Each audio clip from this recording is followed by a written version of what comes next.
अस्सलामुअलैकुम वरहमतुल्लाह। उम्मीद करता हूँ आप हज़रात खैरियत से होंगे।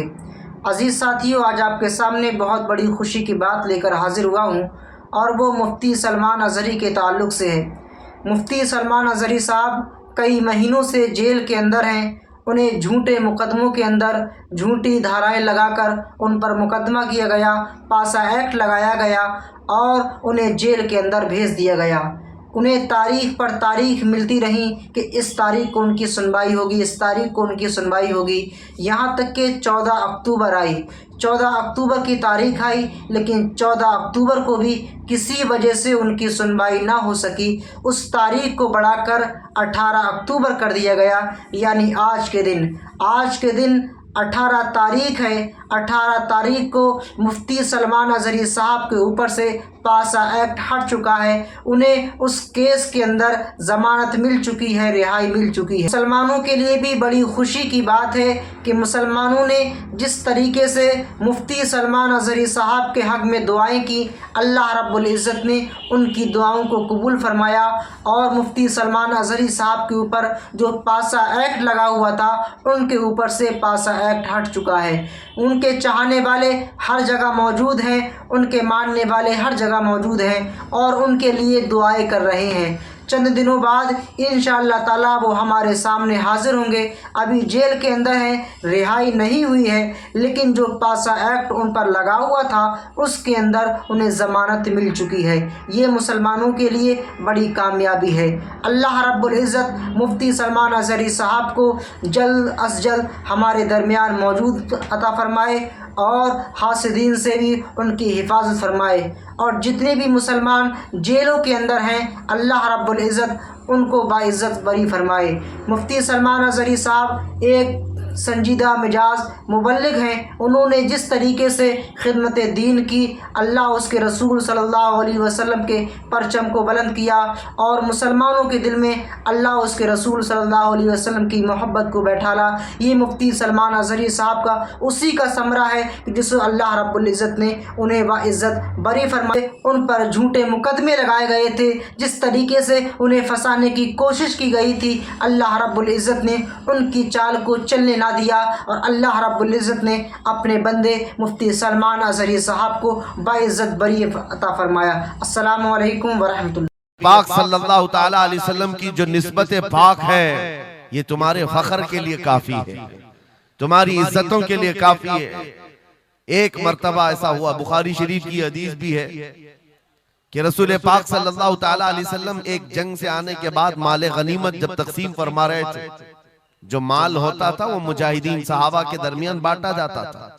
तो जंग में शरीक जो सहाबा थे उसमें मुहाजिरीन भी थे, अंसार भी थे। और आप जानते हैं मुहाजिरीन जो हिजरत करके आए हुए मक्का से, और अंसार जो मदीने तैयबा के रहने वाले। अब हुजूर पाक सल्लल्लाहु ताला अलैहि वसल्लम ने जब माल तकसीम फरमाया तो उसमें मुहाजिरीन को थोड़ा सा माल ज्यादा दे दिया, मुहाजिरीन को माल थोड़ा सा ज्यादा दे दिया गया और अंसार को माल थोड़ा सा कम दिया गया।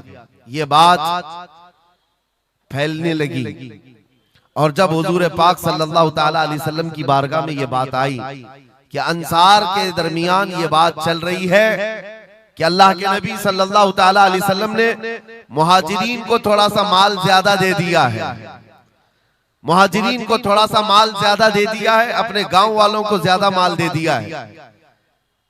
तो ये बात जब फैली तो हुजूर पाक सल्लल्लाहु अलैहि वसल्लम ने अंसार कबीले के सरदार साद इब्ने मुआज को बुलाया और पूछा, क्या तुम्हारे कबीले में ये बात चल रही है? उन्होंने कहा, हाँ या रसूल अल्लाह, अंसार के दिलों में ये बात आई है कि आपने माल मुहाजिरीन को थोड़ा ज्यादा दिया है। हुजूर ने फरमाया, बुलाओ सारे अंसार को। एक जगह बुलाया और उस पर जब सारे अंसार जमा हुए तो पूछा हुजूर ने, क्या तुम्हारे दिलों में ऐसी बात है कि मैंने माल मुहाजिरीन को थोड़ा ज्यादा दे दिया? सबों ने कहा, हाँ आका, हमारे दिल में ये बात चल रही है, माल के लिए बात थी। नबी पाक सल्लल्लाहु अलैहि वसल्लम ने ऐसी तकरीर फरमाई थी, ऐसा खुतबा दिया था, अंसार की आंखें भीग गईं। सहाबा कहते हैं हमारी दाढ़ियों से आंसू गिर रहे थे। अल्लाह के नबी सल्लल्लाहु अलैहि वसल्लम ने फरमाया, तवील हदीस है, आखिरी जुमला मैं कह रहा हूं, जो मेरे लिए उन्वान से रिलेटेड है, मेरे गुफ्तगू से रिलेटेड जो बात है वो अर्ज कर रहा हूं। नबी पाक सल्लल्लाहु अलैहि वसल्लम ने फरमाया, ऐ अंसार, ये बात सही है कि मैंने थोड़ा माल मुहाजिरीन को ज्यादा दिया है, लेकिन क्या तुम इस बात से राजी नहीं हो? क्या इस बात से तुम मुतमईन नहीं हो कि लोग सारी दुनिया ले जाएं और जिसके पास दुनिया ना हो वो मोहम्मदुर रसूलुल्लाह को ले जाए? जिन गरीबों के पास माल ना हो, मेरे आका ने फरमाया वो अल्लाह के रसूल को साथ ले जाए। आज हमारे पास फख्र करने का सबसे बड़ा जरिया मेरे मुस्तफा की मोहब्बत, नबी करीम सल्लल्लाहु ताला अलैहि वसल्लम की निस्बत पाक है। इसीलिए आपको हालात के एतबार से कभी कोई ऐसा डिग्रेड करता हो और तुम्हें ऐसा सिखाता हो कि अब तो तुम्हारा फ्यूचर ही नहीं है, तब उससे कहो, कुरान कहता है वलल आखिरतु खैरुल लक मिनल ऊला। रब फरमाता है महबूब की हर आने वाली घड़ी पिछली घड़ी से ज्यादा बेहतर है।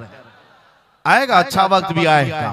अंधेरे में हम बैठे हैं तो इसका मतलब ये नहीं है कि सुबह होगी ही नहीं, सुबह तो होनी है, उजाला तो आना ही है। लेकिन आप सबको मेरे अजीजों इस दौर में जिस पर जमे रहना है वो क्या है? वो ईमान पर इस्तिकामत है। अपने दीन का सौदा होने नहीं देना, हुजूर पाक की मोहब्बत में कोई कमी आने न देना। मैं तो कहता हूँ उस खच्चर से ज्यादा गैरतमंद कौन हो सकता है जो मदीने तैयबा का है। गधा जिसको आप कह सकते हो या घोड़ा जिसको कह सकते हो, इन दोनों के बीच में एक नस्ल होती है खच्चर की। खच्चर, हुजूर पाक सल्लल्लाहु ताला अलैहि वसल्लम के पास एक खच्चर तोहफे में लाया गया था खैबर की जंग में। हुजूर पाक ने कबूल किया। यहूदियों का इलाका है खैबर, वहां हुजूर पाक सल्लल्लाहु अलैहि वसल्लम की बारगाह में जब ये हदियतन आया, और वो हदिया जिस पर हुजूर ने सवारी की, जिंदगी भर मेरे आका सल्लल्लाहु अलैहि वसल्लम जिस खच्चर पर सवारी करते रहे, ये तोहफे में आया था। जानते हो जिस वक्त ये खच्चर हुजूर की बारगाह में हदियतन पेश किया गया, नबी पाक सल्लल्लाहु ताला अलैहि वसल्लम से वो अपना सर हिला हिला करके बात कर रहा था और हुजूर मुस्कुरा रहे थे। साहबा ने पूछा, आका ये क्या कह रहा है? सुनो, तवज्जो, हम उम्मत हैं और हुजूर पाक सल्लल्लाहु ताला अलैहि वसल्लम से मोहब्बत करने की बात करते हैं। अशरफुल मखलूकात है, जानवर नहीं, लेकिन एक जानवर नबी पाक सल्लल्लाहु अलैहि वसल्लम के दरबार में क्या कह रहा है? हुजूर फरमाते हैं, ये खच्चर मुझसे कह रहा है, आका अब तक मैं एक यहूदी की मिल्कियत में था, मेरा मालिक यहूदी था और उसी के घर में रहता था, वो मुझसे सामान लदवाता था इधर से उधर। लेकिन या रसूल अल्लाह सल्लल्लाहु अलैहि वसल्लम, जब कभी वो मेरी पीठ पर बैठना चाहता मैं गिरा देता, मैं बैठने नहीं देता था। खच्चर कह रहा है यहूदी मेरा मालिक था, लेकिन जब भी वो बैठने की कोशिश करता मेरी पीठ पर, मैं उसे गिरा देता। हुजूर फरमाते हैं, उससे पूछा, ऐसा तू क्यों करता था? ऐसा तू क्यों करता था? सुनो मेरे अजीजों, खच्चर कहता, आका मैं उन खच्चरों की नस्ल में हूं कि मेरे बाप दादाओं की पीठ पर अल्लाह के नबी सवारी किया करते थे, बनी इसराइल के अंबिया सवारी करते थे, और उनकी नस्ल का मैं आखिरी खच्चर हूं और सिलसिले अंबिया में आप आखिरी नबी हैं। मुझे मेरी माँ ने ये कहा था कि अपनी पीठ संभाल कर रखना, इस पर ताजदार अंबिया सवारी करे। सुभान अल्लाह, सुभान अल्लाह। खच्चरों को इतना इल्म है, इन कादियानी गधों को इल्म नहीं। खच्चर का अकीदा है कि अल्लाह के नबी आखिरी नबी है, आखिरी रसूल है। मेरे अजीजों, अपनी पीठ को संभाल कर रखा कि कोई और बैठने ना पाए, कि अल्लाह के रसूल बैठने वाले हैं। और उसके बाद आपको पता है उस खच्चर पर सवारी सिर्फ रसूलुल्लाह ने फरमाई, और वो खच्चर कितना गैरतमंद था, कितना गैरतमंद था कि उस पीठ पर किसी और आलाइश को और नापाकी को कभी गवारा नहीं किया।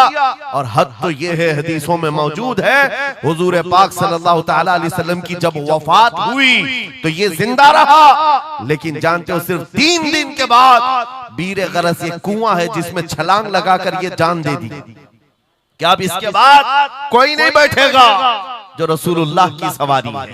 मेरे आका सल्लल्लाहु